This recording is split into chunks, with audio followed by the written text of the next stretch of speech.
Good morning, ladies and gentlemen. Welcome to another edition of Hardwood Gameday with your host, Trevor Williams. We're going to give you some of the great matchups that are happening this week in the world of college basketball, men's and women's. We got a lot of great stuff to cover in this hour before we have tip-off at noon Eastern Standard Time, ladies and gentlemen. Can't get much better than this across the front, across everything that we have to do today to make sure we have the opportunity to hit the key important activities of college basketball. Without further ado, let's get into today's topics. We got some good games on the men's front going into Sunday and a lot of great women's events and games going on Sunday as well, ladies and gentlemen. You can't get, like I said, you just can't beat it right now. Fantastic way to start your Saturday morning. Like I said, ladies and gentlemen, it's going to be a fantastic way to start your morning. Hopefully you got your nice breakfast and wonderful morning coffee to get you ready and excited for today's rendition of Hardwood Gameday. Just doing a quick social media stuff, and let's get the show on the road today, ladies and gentlemen. And the first thought, before I get that, make sure you follow Empty the Bench Network as well as my socials to get all the latest and updates of what we got going on our network and on our program today, ladies and gentlemen. All righty. To start us off, we're looking at the men's today. The one that everyone should probably have their afternoon circle leading into the perfect dinner time or lunchtime, wherever you are and across the United States, ladies and gentlemen, at 4:30 p.m. Eastern Standard Time, ladies and gentlemen, and 1:30 p.m. Pacific Time on ESPN.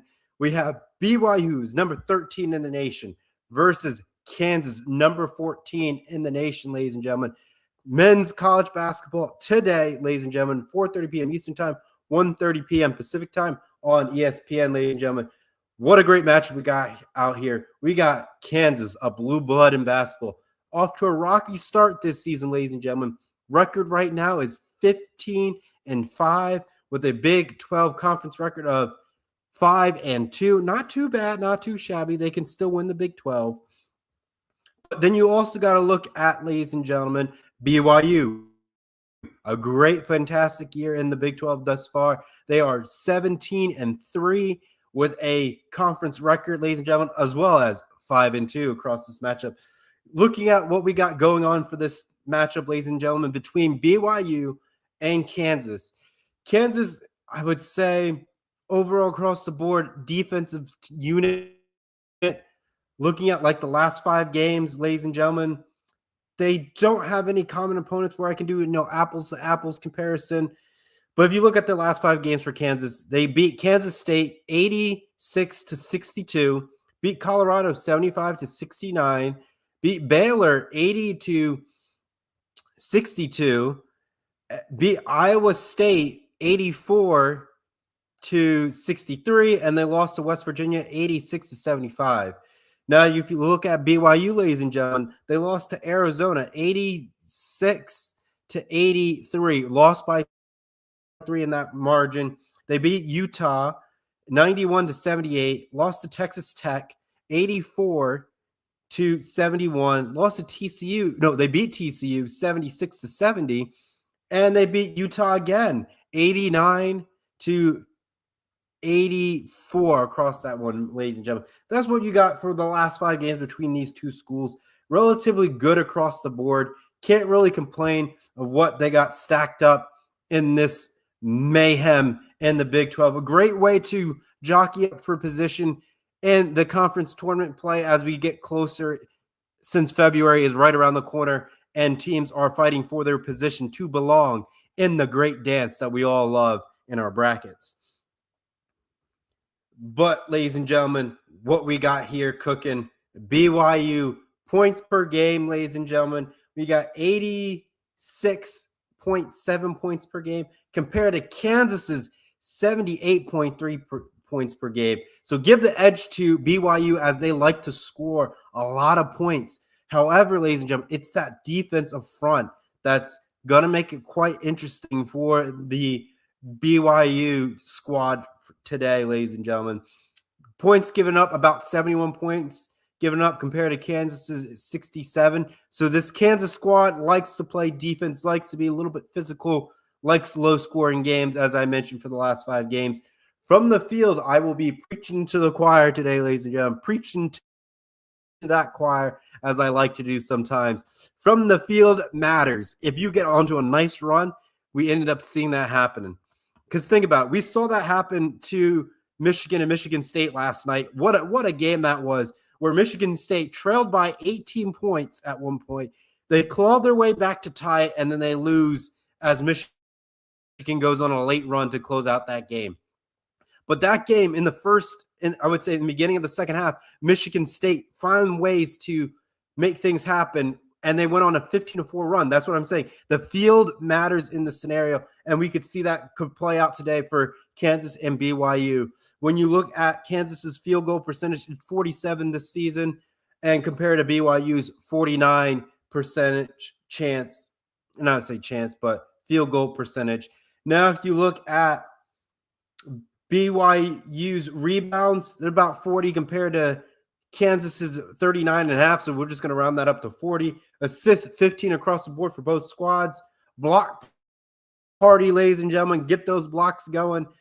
BYU is about 5 blocks per game compared to Kansas's 6 blocks per game. Steals, BYU is scrappy on that front, getting about 8 steals per game compared to Kansas's about 6.5, about 6 steals per game, averaging about 5.5. So BYU likes to steal the ball, which is going to be a key way to get fast points and get those quick turnover points. That's going to be capitalized. But if you play in a nice, 5-on-5 scenario, half-court basketball, be on the lookout for some Kansas blocks and creating that block party that they can produce out there. But for the assists, they got great ball movement. Like I said, 15 assists that's going on in that game. But the boards are looking fantastic across that front as well, ladies and gentlemen, where you have that 40 rebounds per game for both squads, looking very good, as I would like to say for myself. But you can break it down even further. The ESPN analysis breakdown right now for Kansas is about 36 points per game, not points per game, but chance to win in the scenario compared to BYU's almost 38 points percentage chance to win. So it's going to be a good one. So make sure you stay tuned in for that, ladies and gentlemen, in that slot of BYU, who's number 13 in the nation, versus Kansas, who's number 14 in the nation. Men's college basketball today, 4:30 p.m. Eastern time, 1:30 p.m. Pacific time on ESPN. This is probably the best ranked matchup that I could find for men's and women's today that I like. That it's going to be very good to watch. But you got to round up for Sunday. Since Super Bowl Sunday is next week, I guarantee you the college basketball slate for this Sunday is phenomenal, ladies and gentlemen. Let me just kind of kick it off and build up to that magnitude and the, I would say not rendition, but the energy that leads into tomorrow's games that I want to take a chance to highlight. To be the tip of the iceberg on the men's side, you got Alabama, number 23 in the nation, versus Florida, men, and who's number 19 in the nation. Men's college basketball tomorrow, February 1st, 1 p.m. Eastern time, 10 a.m. Pacific time on ABC, ladies and gentlemen.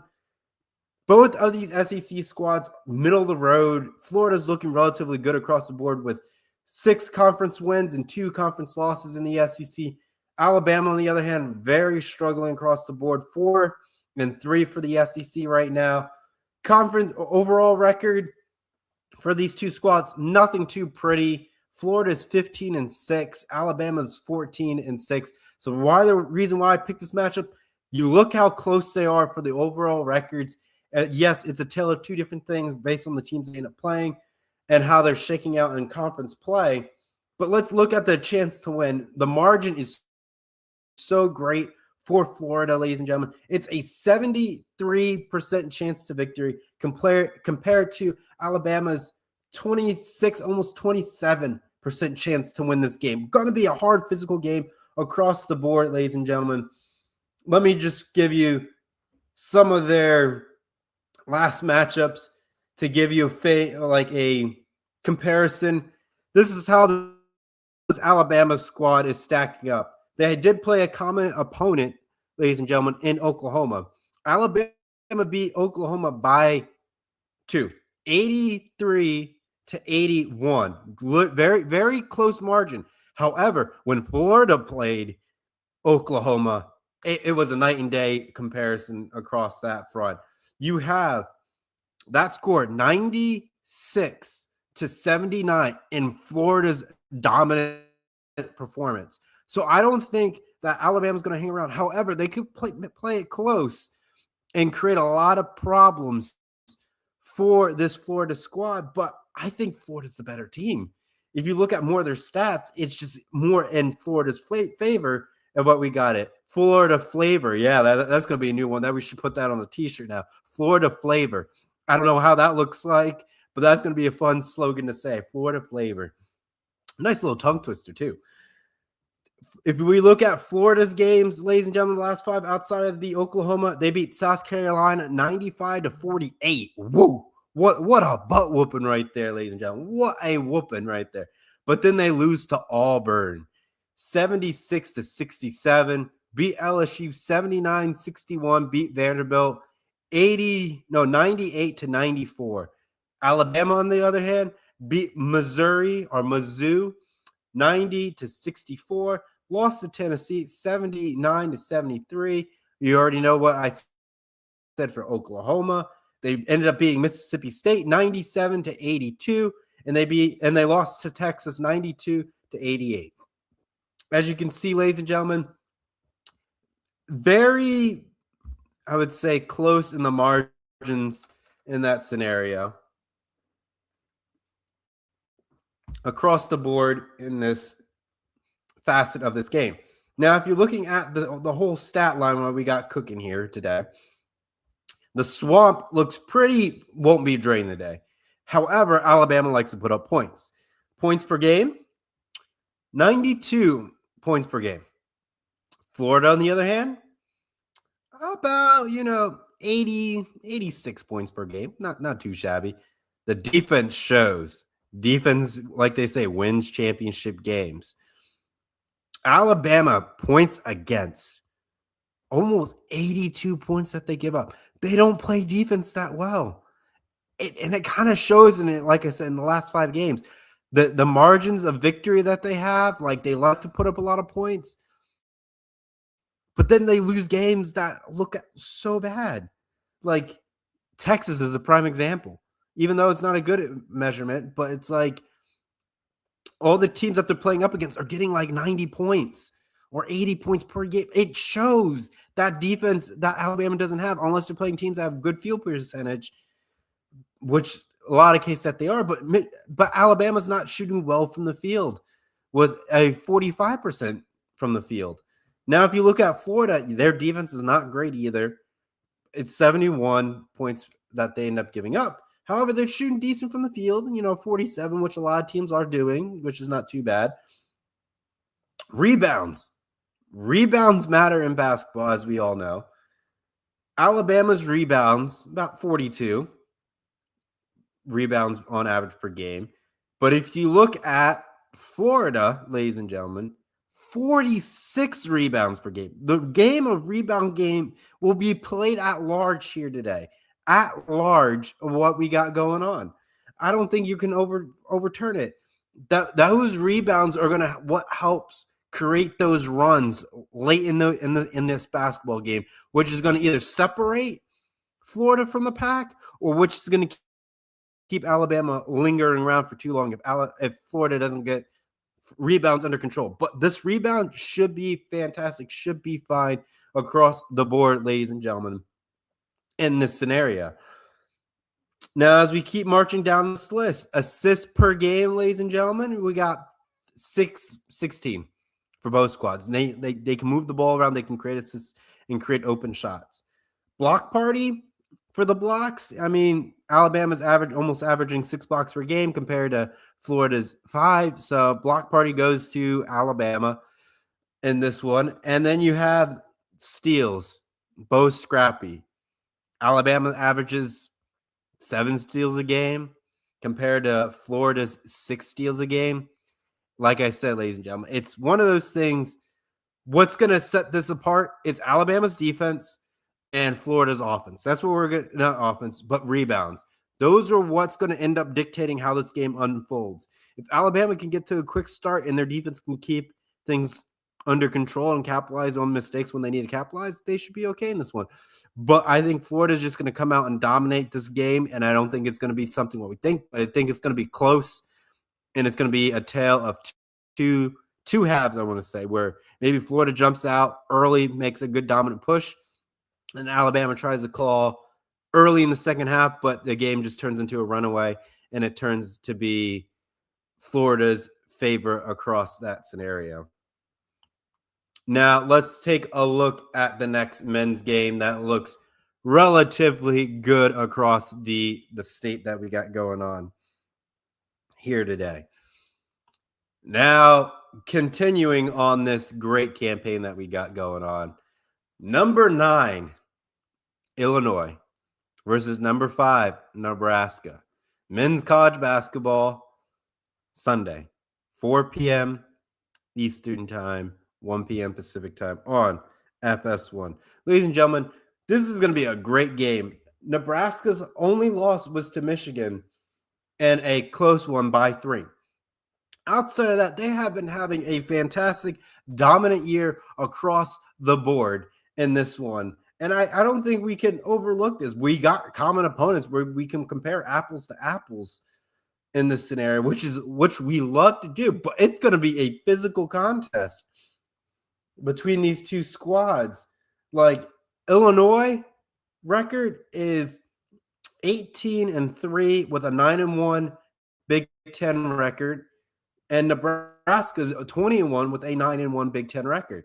Again, very good. I think this margin should be a little bit closer than what we think it is, even though Illinois' record is well, not record, but chance to win this game is 45.9% chance to win this game compared to Nebraska's 54.1% chance to win this game. Like I said, ladies and gentlemen, it's going to be a tough one. It's going to be a tight one in this scenario. And I think we're going to get a game that is going to be on the edge of your seats from start to finish, a hard physical basketball game where the stats matter on how you shoot from the field, rebounds, turnovers, and runs will dictate how this game plays out. Illinois played solid against Purdue and a great fashion along that line. I like on how this matchup is shaking out across the board and how things will just drive this game across the board. So let's compare apples to apples. When they played Washington, Illinois 75-66. When Nebraska played, 76-66. Looking pretty good. Minnesota, relatively similar, but however, Nebraska's defense shut down Minnesota. Here we go. In the Minnesota game for Nebraska, 76-57. However, when Illinois played, it was 77-67 in that margin. So as you can see, vastly different when they played Minnesota. Maybe Minnesota had a bad night. However, it's like a tale of two halves. But then even if you look at the Northwestern games that these two teams played for each other, for Nebraska, it was 77-58. When Illinois played, it was 79-68. So, defense is very strong for Nebraska. However, Illinois likes to put up points. So, we're going against a defense that's solid and an offense that likes to go on runs. That's what I'm guessing what's end up happening for this Illinois squad across the board. Now, if we look at the stat line, the defense of Nebraska kind of shows. For example, if we look at the steals per game, ladies and gentlemen, Nebraska is averaging about 7 steals per game compared to Illinois steal stats of about 4. That's huge. If you want to say half of those steals are converted into points, that's possibly on the crazy end. Let's play nice. You could get 9 points if you get 9 steals and shoot all threes. That's a swing. That's like almost a 10-point swing if you want to look at that. If you want to use that. Max in, if they capitalize all their points on steals, that is 14 free points that goes back into Nebraska's bank to win this game. Now, if you look at blocks, if you play that fundamental basketball, play how you want to play and play the court half court style, the block party is there. However, it's not great for both of these squads. Nebraska's not blocking. They're averaging almost about 3 blocks per game compared to Illinois' block party of about 5. 5 blocks for this scenario, ladies and gentlemen. If you look at the assist, Nebraska has more assists with 18 compared to Illinois. His game of 14.5 in that scenario. Rebounds, ladies and gentlemen. No, Illinois has a better rebound percentage of 42 rebounds per game compared to Nebraska's 35. But maybe they're just getting out physical and boxed out well down low. From the field, even about 47-48 for both of these two schools. Points against 68 compared to 65. Illinois 68 compared to Nebraska's 65. And then points per game on average, what they're averaging out, ladies and gentlemen, is on the stat line of 85 to 80, almost 81, we'll just say for Nebraska. So overall, great performance. What a great ball game we'll end up having today, ladies and gentlemen. I don't think we can overshadow how good this magnitude of this game is for that scenario, ladies and gentlemen. Those are some key men's games that we should keep a close eye on too of what we got going on this weekend. Now let's take a look at the women's side of things. Now, UConn's women, as dominant as we've seen for the last 2 decades, I want to say, if not more. It's a true dynasty, I would say, for what we got for UConn. But we got another blue blood in women's college basketball, Tennessee.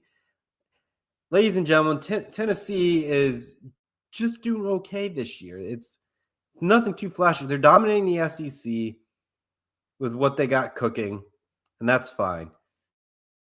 UConn's women, dominant as always. Love to see it. Most likely, I will probably say UConn and South Carolina in the finals. Wouldn't be surprising.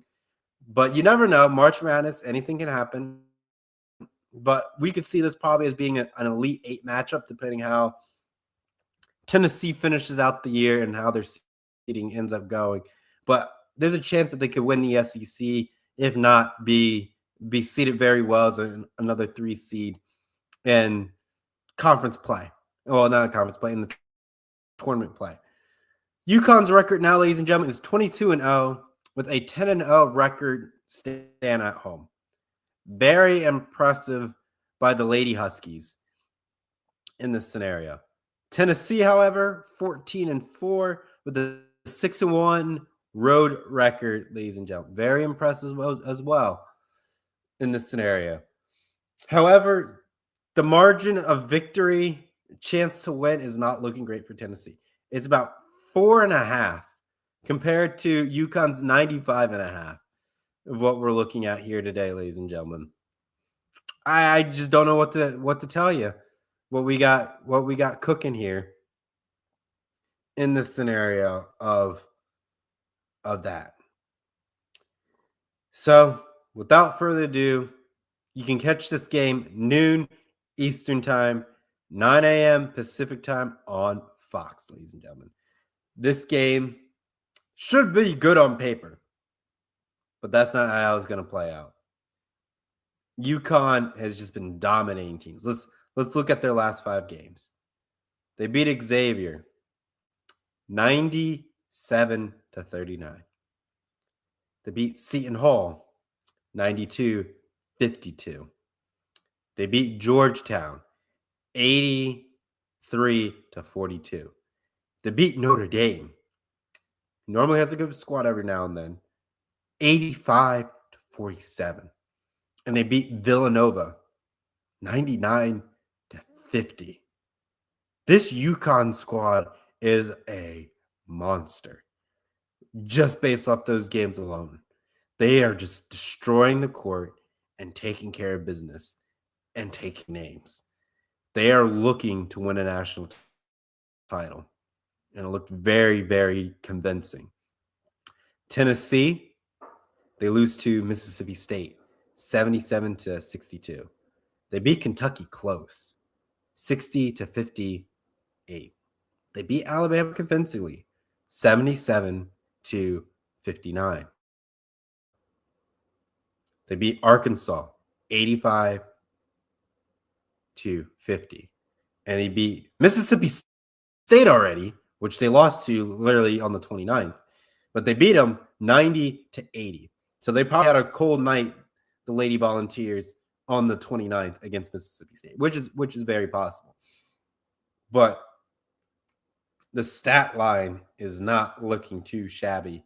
I mean, defensive-wise, it's going to be a defensive contest, but UConn has just been dominant from the field, points per game, you name it. It's just been a show of remarkable talent, and just based off that alone. So without a further ado, ladies and gentlemen, let's break down the stats. Tennessee, average points per game about 70, 78, compared to UConn's 90. What a monster what we got there. You got Tennessee for points allowed, 61 points allowed, compared to UConn's women's of 50.5. Woo. Dominant D from the Lady Huskies. From the field, Tennessee is struggling. 41% from the field, ladies and gentlemen, compared to UConn's 53% from the field. Very dominant performance from this UConn squad. Like I said, I cannot stress it enough. But when you shoot that well from the field, you don't need a rebound that lot. You got 37 rebounds per game for this ladies Husky squad compared to Tennessee's 42. So give the rebound squad to Tennessee, but maybe that's because they're rebounding a lot of their missed shots from the field. Who knows? Assist, UConn dominates with 24 assists per game. So they have great ball movement compared to Tennessee's 14. Blocks are about the same, about 4 for both squads. But the steals, my goodness, 16 steals per game for this UConn squad. That's where all their points are coming from the steals. Well, just think about it. If you times that by 2, ladies and gentlemen, that's about 32 points. If they convert those all into fast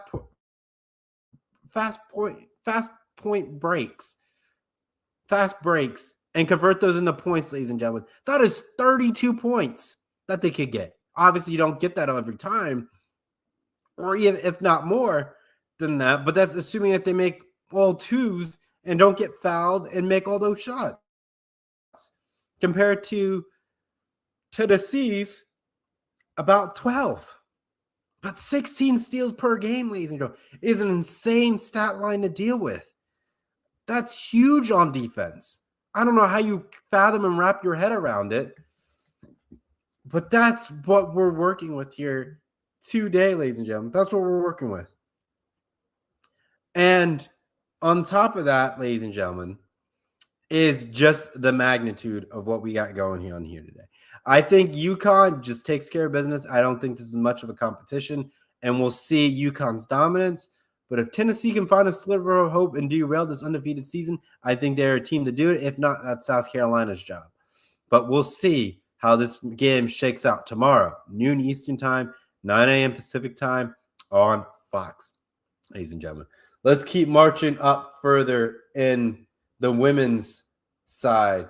We got Oklahoma, who's number 10 in the nation, versus Texas, number 4 in the nation, women's college basketball. Sunday, 3 p.m. Eastern time, noon Pacific time on ABC. Ladies and gentlemen, the Lady Oklahoma Sooners have a tough road in this game.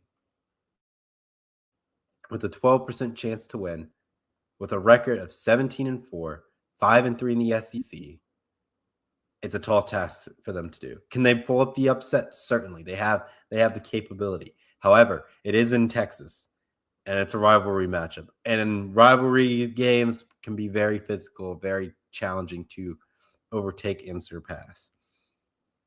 However, Texas, if you look at their stats, they are 87.6% chance to win this game. Compare with a chance of with a record of 20-2. Their only 2 losses come from conference play, which makes their conference record 5-2. Very, very good margin. So let's look at the last 5 games, ladies and gentlemen. They played Texas A&M. So we have a data point. They played South Carolina, and they played Auburn. So we have apples to compare. They've also played to LSU as well. So let's break this down. So when Oklahoma played A&M, they beat A&M 85-58. When Texas played, it was a spanking, ladies and gentlemen. It was 80-35. 35, ladies and gentlemen. Let that sink in. 35 points this A&M team only scored against Texas. I'm just going to pause and let that sink in. 35. Now, when you look at their next game that they have common opponents, they played Auburn. Oklahoma, when Oklahoma played, 72-65. Good basketball game. When Texas played, 97-36.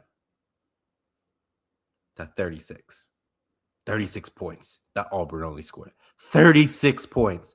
Let that sink in again. 36 points.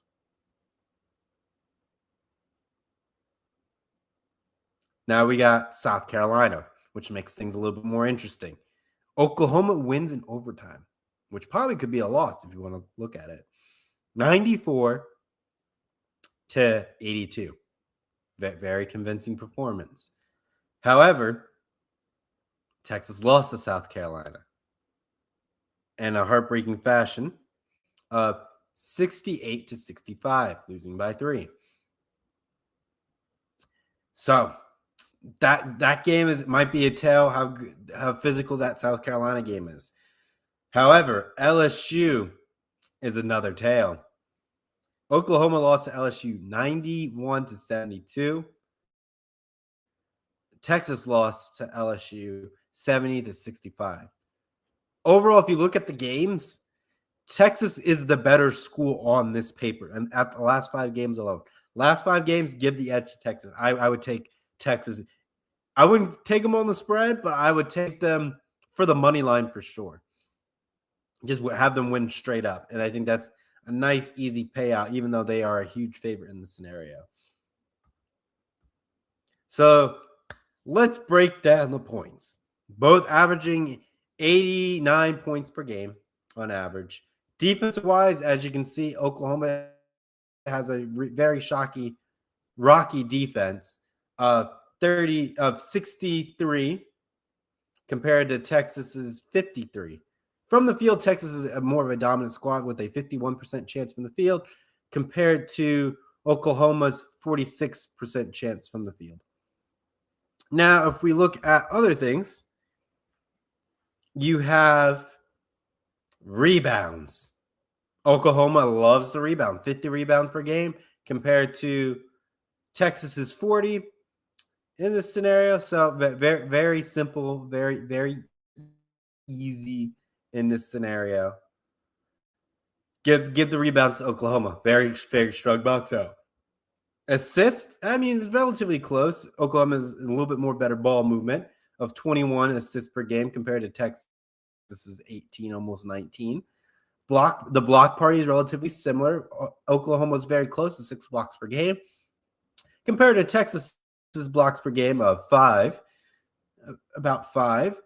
Steals per game about almost 11 compared to Texas's 13. So relatively easy across the board. But I think this Lady Longhorns team is a little bit more physical, has the better caliber in this scenario on top of that. So give me the edge to Texas in this scenario in that front. Now let's move into the other slot, ladies and gentlemen, where we got Michigan. Before we go, you can catch number 10, Oklahoma versus Texas, number 4 in the nation. Women's college basketball, Sunday, 3 p.m. Eastern Time, noon Pacific Time on ABC. Next up, ladies and gentlemen, in the fourth, and well, not in the fourth slot, but almost rounding out the women's games, we got number 9, the Lady Wolverines of Michigan versus the Lady Spartans of Michigan State, number 13 in the nation, women's college basketball. Sunday, February 1st, noon Eastern Time, a high noon showdown in the Big Ten, ladies and gentlemen. 9 a.m. Pacific Time on FS1. A great way to start off your Sunday going into the lunch hour. Very, very beautiful, very, very good across that margin. Now, ladies and gentlemen, as you take a look with this game, I think it's going to be a close game. I just like how close the teams are in the rankings, with how they've been playing in the Big Ten. Michigan is 9-1 in the Big Ten. Michigan State 8-2 in the Big Ten. Overall record, Michigan is 18-3 compared to Michigan State's 19-2 with their overall record in this scenario. Chance to win, Michigan has a 59% chance to win compared to Michigan State, about 40% chance to win. In that scenario, almost 41. Looking at some of their games, they don't have much common opponents that I can compare to. So let's just give a quick rundown of what we got going on. Michigan State has Purdue. Well, they beat Purdue on the 29th. 86-55. They took care of USC 74-68 in this scenario. They lose to Iowa 75-68. They beat Nebraska by 2, 73-71. They beat Oregon 85-81. Not too shabby. Looking all right if you ask me.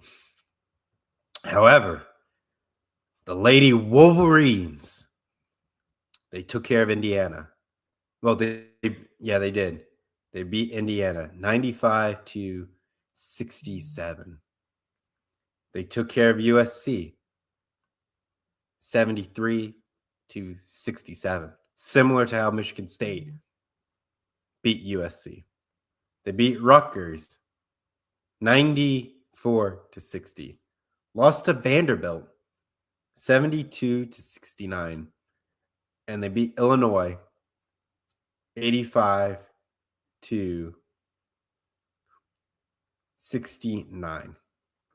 That's what we got.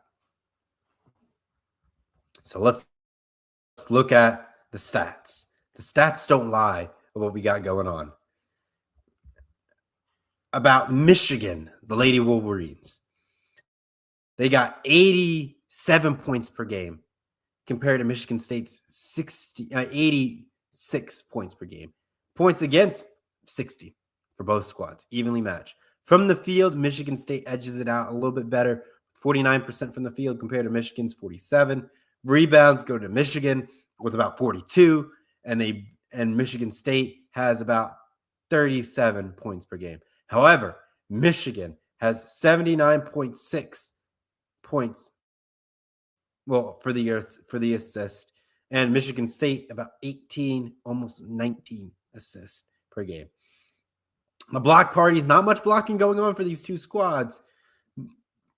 Michigan about almost 4, and Michigan State's almost about 4.5. Steals relatively similar with 12 steals per game, ladies and gentlemen, for both squads. I like this game. It's going to be a very physical, a very hard-nosed basketball game. Based on how these teams like to play, I like how this intensity is. We love a good rivalry matchup. The men's game was quite interesting. Michigan was very strong in the men's game. Let Michigan State come back, and they were able to put them away because Michigan went on a late run in that game. However, are we going to see something similar where Michigan comes out very strong and the Lady Spartans have to make a siege late in this game to turn it around? We don't know, but this is a game that has a very high anticipation. And can the Lady Spartans redeem their loss for their men that couldn't get the job done last night? I think they can get it done on Sunday. So you got to tune in noon Eastern time, 9 a.m. Pacific time on FS1, ladies and gentlemen. Let's give it up to round off the games for this week of women's college basketball in this scenario. I think we got a very physical, competitive matchup, which we could also probably see within a Final Four appearance with this matchup here. We have Iowa, who's number 8 in the nation, versus UCLA, number 2 in the nation. Women's college basketball, Sunday, 4 p.m. Eastern time, 1 p.m. Pacific time on Fox, ladies and gentlemen. It's going to be a good one. We like the margins, what we got here. UCLA is a dominant ball club, 10-0 in the Big Ten, haven't lost yet, looking to keep that streak alive. They're only they're 20-1 for their overall record. Very dominant performance. We could see UCLA and UConn in the finals, if not Final Four appearance. Maybe depending, most likely I would say Final Four appearance based on how things are shaking out within the Big Ten, ladies and gentlemen. Iowa is nothing to snooze out either. In the Big Ten, they're 9-1, very strong ball club across the board. Overall record, ladies and gentlemen, 18-3 for this ball club for Iowa, the Lady Hawkeyes, what we got going on. The chance to win, ladies and gentlemen, I mean, it's not too pretty for Iowa with about 10, almost 11% chance to win. However, UCLA, ladies and gentlemen, is an 89% chance to win. 89% chance to win. That's huge, if you ask me, in that margin. So let's take a look at their last 5 games. They don't have common opponents that I could use as a frame of reference, so let's just run through them. You got UCLA, who took care of Illinois 80-67, beat Northwestern 80-46, beat Purdue 96-48, beat Maryland 97-67, and took care of Minnesota 76-58. Iowa, on the other hand, lost to USC 81-69, beat Ohio State 91-70, played Maryland in overtime 85-78, beat Michigan State 75-68, and beat Oregon 74-66. Yes, they have a common opponent in Maryland, but Iowa had to go to overtime against Maryland.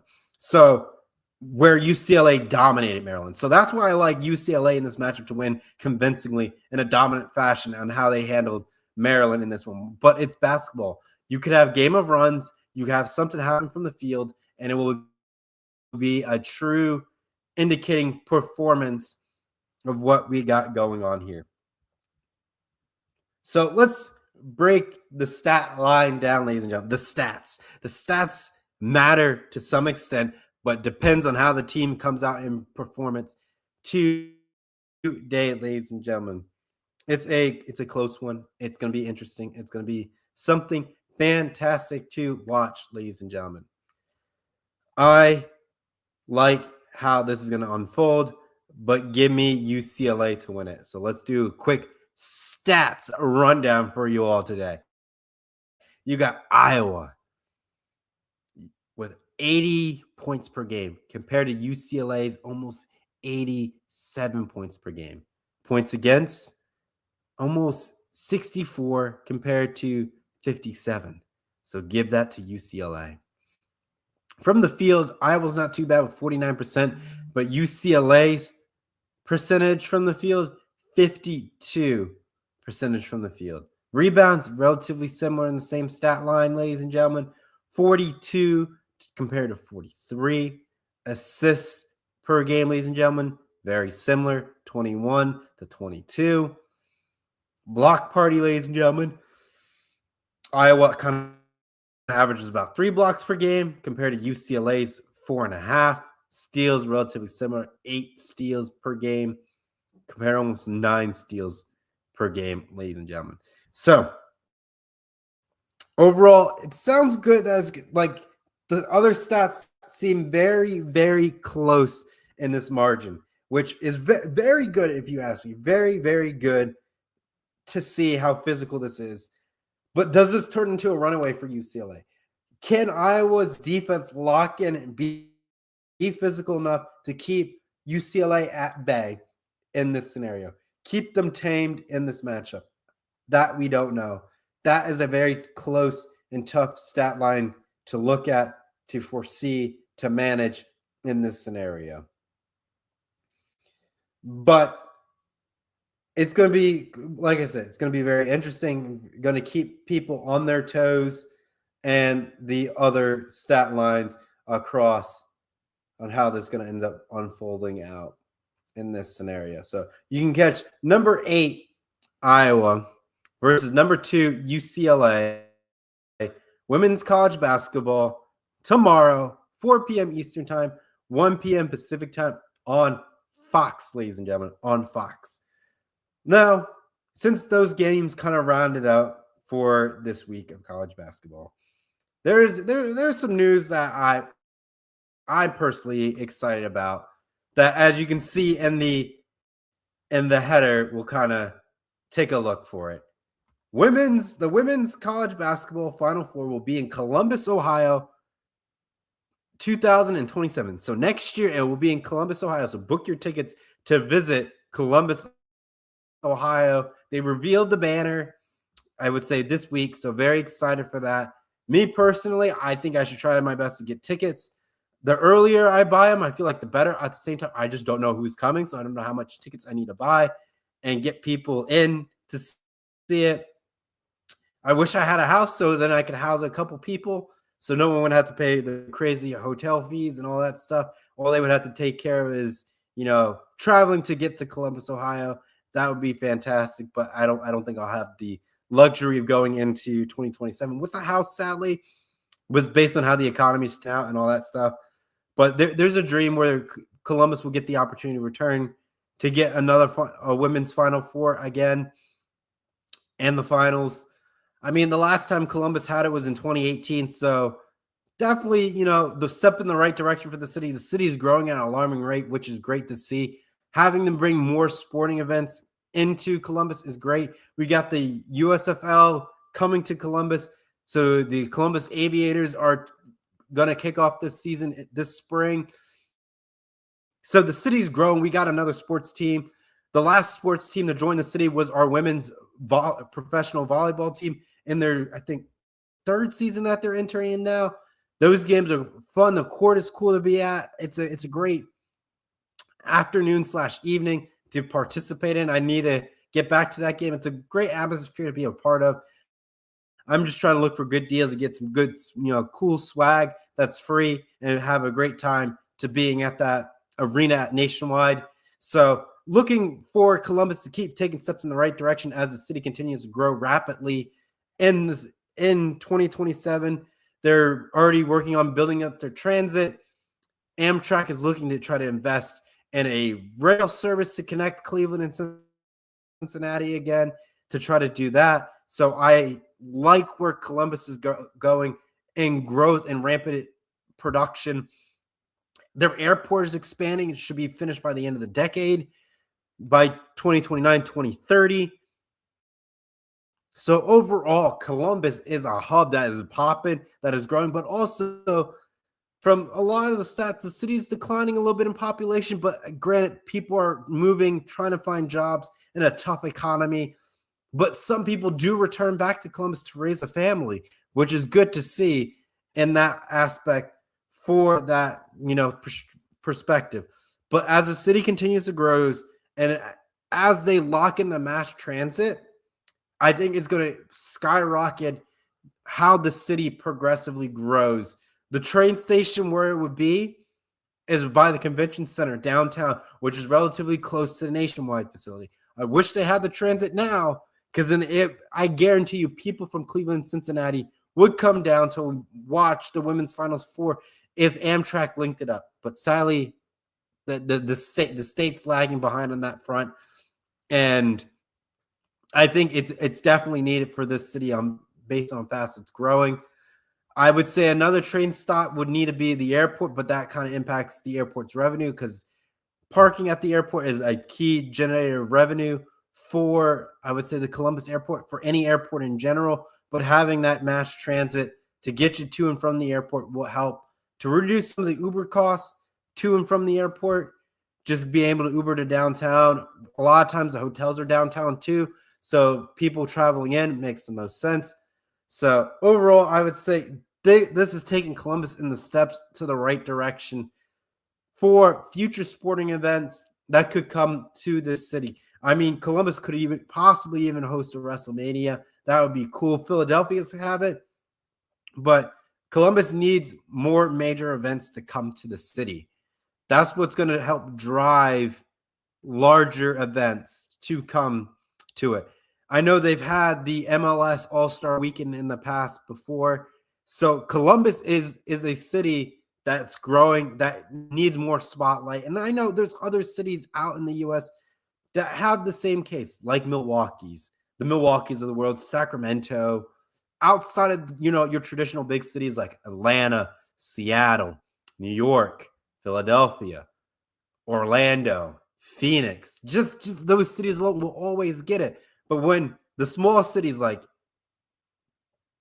Columbus getting it, I know Indianapolis can get it too, but Milwaukee getting it, Nashville getting it, Memphis getting it, just those cities alone, it changes how the country sees those cities, and it gets them through. Like, being a part of March Madness, being in the early rounds, it's exciting. It's thrilling. I've been for the one in Columbus. I like it. To me, it's right in my own backyard. I don't have to drive. I mean, I could go out to Cleveland. Again, easy drive, 2-hour drive, a good little afternoon extravaganza. But also, Indianapolis is like a 3-hour drive. Same with Pittsburgh, 3-hour drive. I can see it. Same with Detroit. I can see that too. But the Midwest, I would say, is key for all those sporting trips if you place yourself in the right section of the city. I think Columbus is a fantastic to travel to, see all the different college sporting events. I know I'm trying to advertise Columbus, which I appreciate that the city has given me a lot of opportunities from being from Ohio State and along that front. But it's one of those things, the Midwest grants you so much opportunities for different sporting events because of Chicago, because of Cleveland, because of Indianapolis, because of Minnesota and Minneapolis. Like, there are cities within the Midwest that get sporting traffic and big events that come through. But the thing that you have to get through in the Midwest, ladies and gentlemen, is the cold. Right now, when I got up this morning, it was about -7 degrees because of the Arctic blast that we got thrown at us right now. After that, once you can get past the coldness of the Midwest, when it can be brutal, the falls are beautiful. The summers can get hot, but you got the Great Lakes to enjoy. They're like I said, the Midwest is a true sports gym outside of the Northeast. Like the Northeast, you got the hustle and bustle, you got the mass transit, you can get to Philly, New York, Boston, and DC, and those are your key sporting cities. You'll always get major concerts rolling through. But in the Midwest, you can get those concerts, but you got to drive, my friend. You are driving a couple hours, if not a few hours, depending where you go. But you can still see those concerts at a reduced rate compared to those major cities. However, those major cities, you're paying a cheap train ride versus you doing a gas trip, and you'd be like, oh, I'm tired from the concert. Now I got this 2-hour drive back. If not, you're staying in that city. But for, I would say, the Northeast, you just hop on the Amtrak on the last train out as best you can, or go take a train outside the city to get a cheaper hotel. In the Midwest, you can't do that too well based on how the routing ends up going. But again, this is what I'm preaching about. Seeing stuff like this happen in your own backyard is very exciting to me as a fan. I know with San Diego getting their MLS team, I could see an all-star weekend in San Diego, which would be cool to attend to. I need to get back out to San Diego. The last time I was out there, I was a young lad, and I went to SeaWorld. I didn't really explore San Diego too much, but I need to make a return to San Diego to just say I was down there to enjoy the Museum of the USS Midway, enjoy a MLS game down there, as well as the San Diego Wave for their women's squad. Like San Diego is like, it's not like a Columbus, but it's a sports city that is good to be around. You got the Padres down there for great MLB. Like I said, you got things that you need to enjoy San Diego. Go down there, enjoy the water. Even though I've been in the Pacific Ocean and it's some cold water, and how like the ocean current flows, it flows down from Alaska down. So that's why it's a little bit colder versus on the Atlantic. It kind of flows up from the Bahamas, which is why the ocean water is a little bit warmer compared to the Pacific from my own personal experience about both of those oceans. But ladies and gentlemen, thank you so much for tuning into this week's episode of Hardwood Game Day with your host, Trevor Williams. We're going to get you on out of here so you can enjoy and get prepped for the afternoon slate of games for today and for tomorrow's slate of activity. So we'll catch you next time on another edition of Hardwood Game Day. So long for now. Bye-bye.